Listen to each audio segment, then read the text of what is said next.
Cadillac bills 665G digs. Office costs more than other X's combined.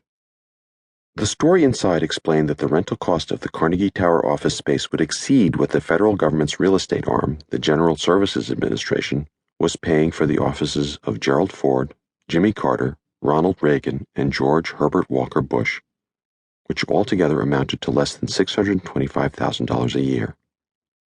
Although sources familiar with the lease negotiations between the federal agency and Rockrose whispered that the price was actually a steal at $80 per square foot, when the going rate in that class of Manhattan building ran closer to $100, that argument sank beneath a torrent of outrage.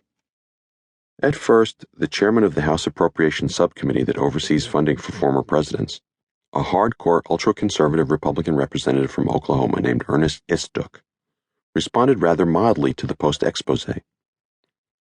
If the former president chooses to have his office in his newfound state rather than his home of 50 years, that is his prerogative, said Istook.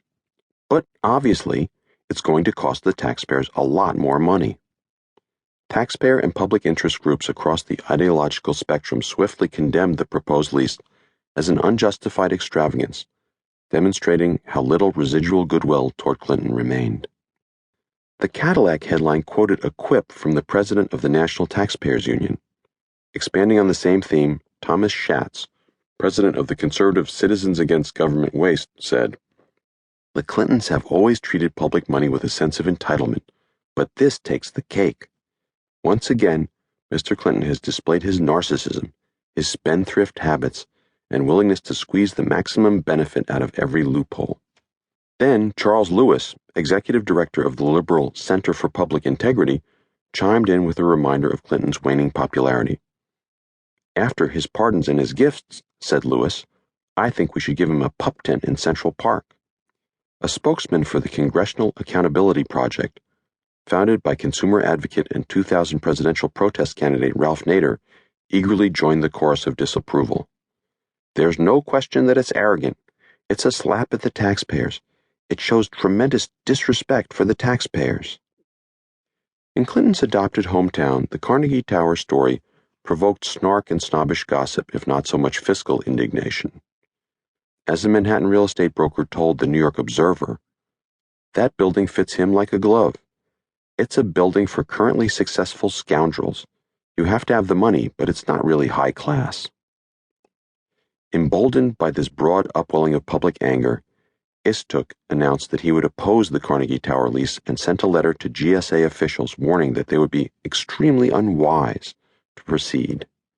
Congress appropriated every penny that former President Clinton asked for his transitional expense, and in specific, the rental expense at a rate equivalent to $228,000 for his office space, he wrote.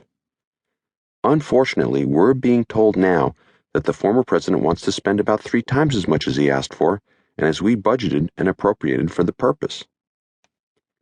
The weakness of Clinton's position could be gauged by the response of Jake Seward, the last of his presidential press secretaries, who had stepped temporarily into the breach at Band's request to mount a defense. "This president should not have to pay some penalty because he chose to live in New York. Every New Yorker knows it's expensive to live here, but it's worth it," he said. "We'll work with the money that government appropriates for us." Affable but sharp, even Seward, who privately bemoaned the handling of Clinton's early post-presidency, didn't find Carnegie Tower easy to justify. By that point, neither did Karen Tramontano, whose efforts to secure the luxury space seemed to be doing her boss far more harm than good. Seeing pictures of the dark glass skyscraper in the press and on television over and over again had begun to make her feel physically ill. Acting to put the gifts controversy behind them, the Clintons decided to personally pay for the furniture and other presents, mostly from personal friends that they had taken with them from the White House.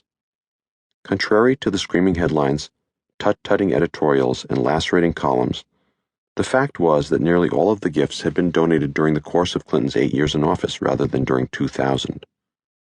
Most of the financial value of the gifts was accounted for by 2 Dale Chihuly glass sculptures, one donated by the acclaimed artist himself, and another given by the president's Georgetown classmates. In short, there was no substantive ethical issue, just a poisonous cloud of misinterpretation.